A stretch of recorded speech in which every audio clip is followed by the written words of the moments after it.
1260 میلیارد تومان. این عدد رو به خاطر بسپرید. جمعیت ایران 87 میلیون نفره و فارابی در حال حاضر حدود 3 میلیون نفر مشتری داره.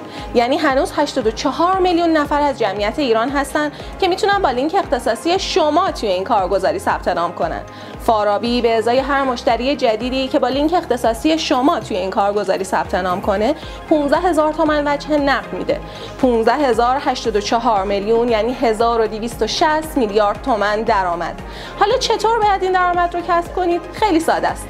با گوشیتون وارد سایت irfarabi.com بشید و روی دکمه ورود به فارابی زون بزنید. اطلاعات رو وارد کنید و وارد با هم یا همون باشگاه مشتریان بشید و گزینه دعوت از دوستان رو کلیک کنید.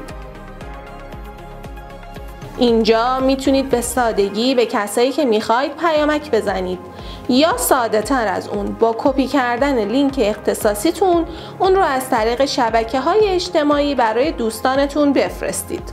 راستی تمامی جزئیات مربوط به درآمدتون هم تو همین صفحه و البته پنل اختصاصی فارابیز در دسترسه و خیلی شفاف میتونید میزان درآمد روزانه، ماهانه و پرداختی هاتون رو ببینید.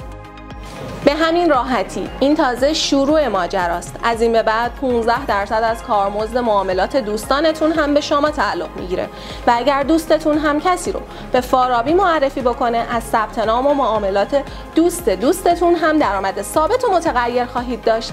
همین حالا این فرصت رو از دست ندین و ثبت نام کنید.